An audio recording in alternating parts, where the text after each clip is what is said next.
High hello everyone, welcome to my blog. Diwali season सुरू आहे. लक्ष्मीपूजनाचा हा दिवस आहे आणि दरवाजावरती शुभ लाभचं स्टिकर लावून कुंकवाचं स्वस्तिक काढलेलं होतं. नेहला सुंदर अशी रांगोळी अंगणामध्ये काढलेली होती आणि लक्ष्मीपूजनाची तयारी आम्ही केलेली होती. बघू शकता पिंपळातला हा गणपती, त्यानंतर महालक्ष्मीची छान तस्वीर आणि छोटंसं साधं असं एक डेकोरेशन सुंदर आम्ही केलेलं होतं आणि पूजा झाल्यानंतरचं हे सगळं दृश्य तुम्ही बघताय इथं. त्यानंतर लक्ष्मीचं प्रतीक म्हणून झाडूला आपण मानतो आणि त्या दिवशी झाडूची सुद्धा आपण पूजा करतो. तर आम्ही सुद्धा ही पूजा केलेली होती. छान वाटत होतं. सगळीकडं लक्ष्मीपूजनाचं वातावरण होतं, फटाके वगैरे उडत होते आणि सगळीकडे कॉलनीमध्ये डेकोरेशन छान केलेलं आहे लायटिंगचं वगैरे. त्यानंतर आरती झाली आणि काही फोटोज वगैरे क्लिक केल्यानंतर सगळ्यांच्या आवडीचा पार्ट म्हणजे फटाके उडवणं.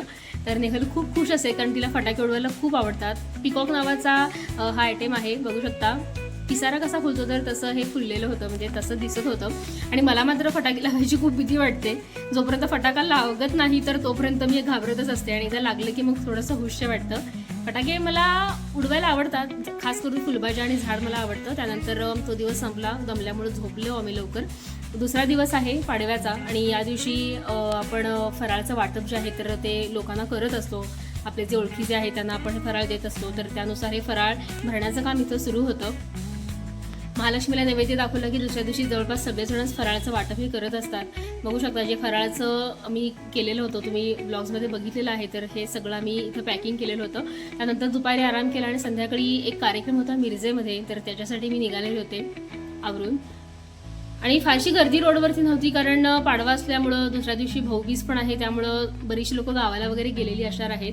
इथं माऊली मल्टीपर्पज हॉल जो आहे मिरजेमध्ये, तर तिथं एका छोट्या बाळाचा पहिला वाढदिवस, तर त्याचाच हा कार्यक्रम होता. छान असं डेकोरेशन त्यांनी केलेलं होतं आणि बाळाच्या अगदी पहिल्या महिन्यापासून ते 12व्या महिन्यापर्यंतचे जे फोटो आहेत तर ते इथे त्यांनी लावलेले होते. मस्त असा हा गणपती गेल्याच त्याचं दर्शन झालं आणि हे छान डेकोरेशन या बड्डेचं केलेलं होतं. आज फक्त गाण्याचाच कार्यक्रम होता, त्यामुळं बऱ्याच दिवसांनी कार्यक्रम असल्यामुळे थोडंसं छान हॅपी वाटत होतं. इथं बाळाच्या केक कटिंगचा कार्यक्रम झाला आणि हे जे गाणं आहे तर ते गाणं होतं इतनी सी हसी इतनी सी खुशी इतना सा टुकड़ा चांद का ख्वाबों के तिनको से चल बनाए आशिया. येस, आवडीचं गाणं आणि लहान बाळाला म्हणजे खूप आवडतात ही अशी गाणी. तर अर्थात तिच्या आवडीचं हे गाणं, ते गाणं लागलं की ती खूप अगदी छान एन्जॉय करते असं तिच्या आईबाबांनी सांगितलं. सो हे गाणं आम्ही लावलेलं होतं. त्यानंतर बाळासोबत फोटो काढला, कार्यक्रम संपला, जेवण पण खूप छान होतं. जेवण केलं आणि मी घरी निघाले.